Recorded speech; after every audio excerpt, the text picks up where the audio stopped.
How's it going, everyone? Nico here with the Wooden Spoon, bringing you a very special episode of the Sit Down today. And I'm joined by Joe Iavarone of Iavarone Bros. How's it going, Joe? Good, how are you? Good, yeah. So we are in New Hyde Park.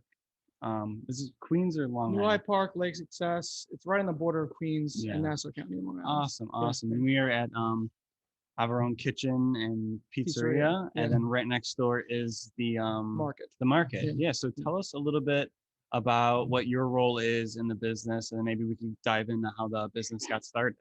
So my role in the business, nowadays I manage the New Hyde Park location. I also take care of a lot of the off-premise catering for the organization as well.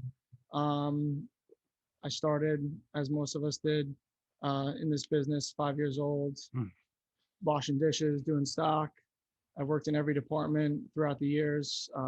Worked throughout college. I actually graduated early to start working. Yeah. I don't know why I did that.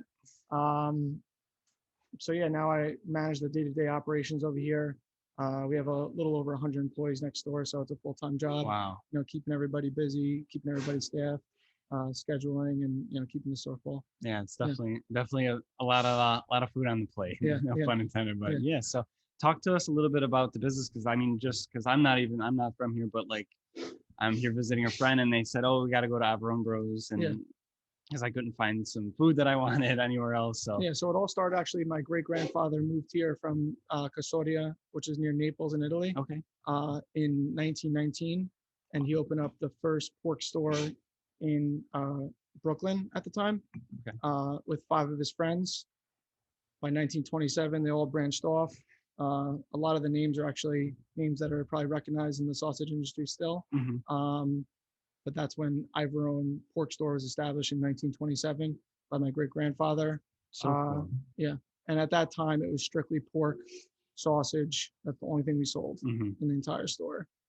As the years progressed, my grandfather and his brother took over the business, along with their siblings helping out a little bit as well.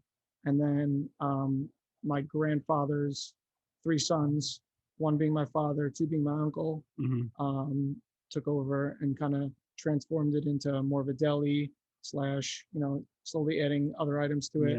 And then by the time the 4th generation took over, which is myself, along with my cousins, we kind of blew the store up big time, adding a produce department, baking all of our stuff in-house as well, and doing pretty much everything food related in-house. Wow, that's so cool, because I mean, you hear like a lot of like kind of like tragic or like horror stories about family businesses and like them not being run correctly. I know just personally a few people that like they're just kids that wanted nothing to do with the business, but that's so cool that like it's a big family affair, and like you guys have like one by one like each contributed your part, it sounds like. Yeah, we have a lot of pride in our name, being that it's not just Italian food market, and our name is Iavarone Brothers. Right in the front of our store, we have a lot of pride in what our great grandfather started 94 years ago now. Wow, that's impressive. So I mean, any plans for the 100th coming up? Yeah, we're gonna probably start planning that a few years out.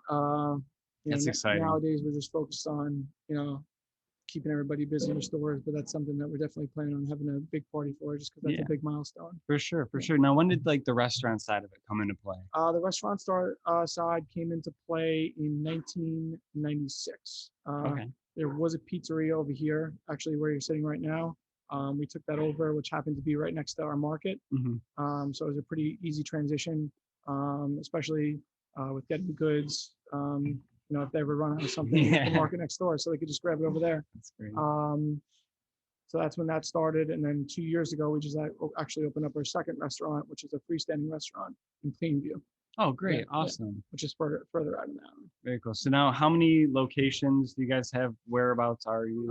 We have 4 markets: New Hyde Park, Wantagh, Woodbury, Maspeth, which is a little on the smaller side. That's our oldest active location.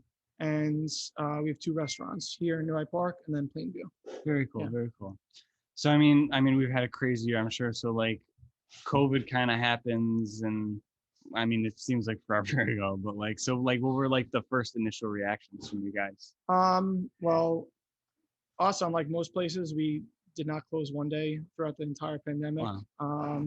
We felt it was our obligation to our community to stay open, to keep people fed, because at one point, Yeah. people couldn't even leave their house. So we kind of had to change our game plan. At the time, our restaurants obviously took a big hit. They were closed for indoor dining. They can only do takeout. So we actually pulled some staff, like waitresses, bartenders, things like that, to our markets to help out over there because we were so busy with doing home deliveries at the time, and that kind of just exploded when the pandemic happened. People couldn't go in the store. They were calling for orders. They were ordering online.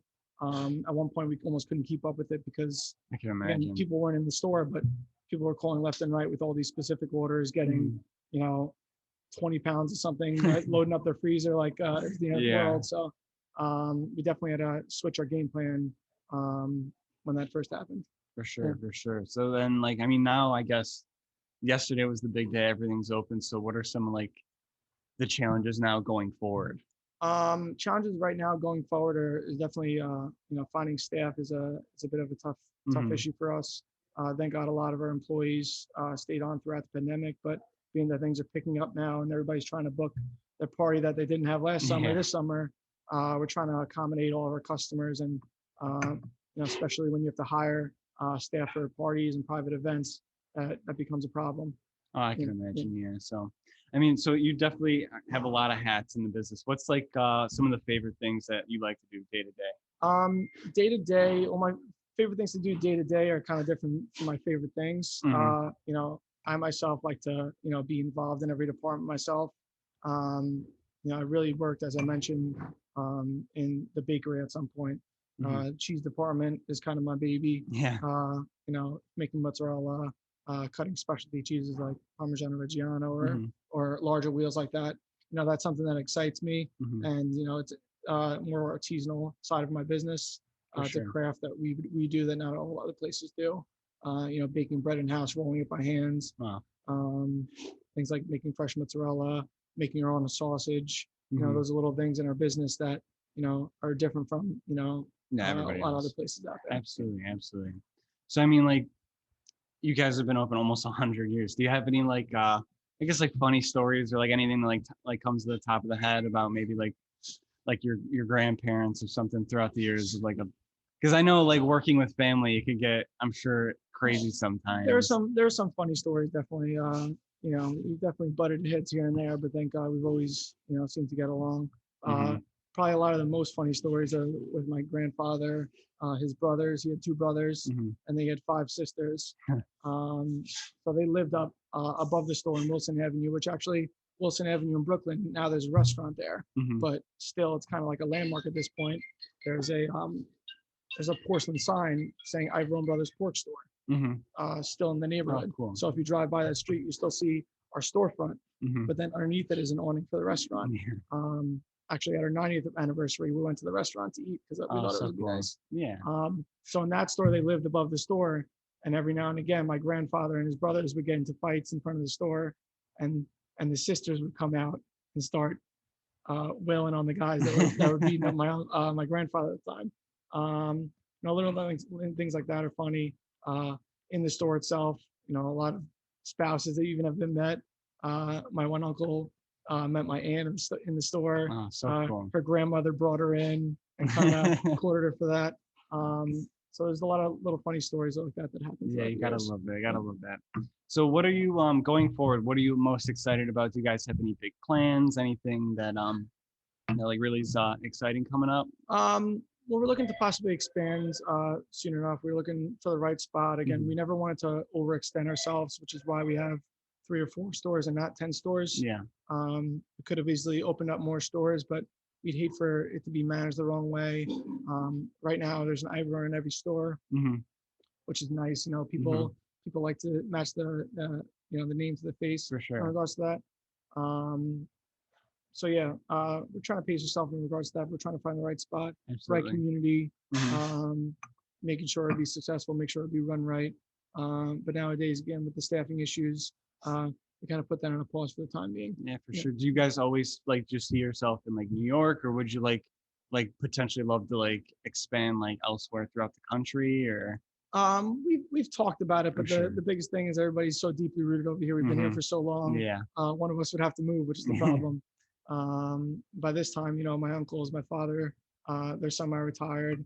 They go down to Florida. They go, oh, you got to open up a store down in Florida. It'd be great down here, because there's actually a lot of people from New York. Yeah, a lot of people in Florida. We hear the same thing about North Carolina, Georgia, New Jersey, Connecticut. It's just a matter of, do we want to move over there? That's fun. For sure. Yeah. Well, Joe, I can't thank you enough for taking the time and for the espresso. It's delicious. Good. But yeah, so again, like, I'm just trying to like give back to like all the restaurants that stayed open and that have kept like people on staff, which is really admirable of you. So yeah, I thank you for coming on the podcast, and thank you. Hopefully enjoying you guys whether it's the restaurants or the delis in the future. Yeah, I'll set you up a little goodie bag. Awesome. Sounds good. All right.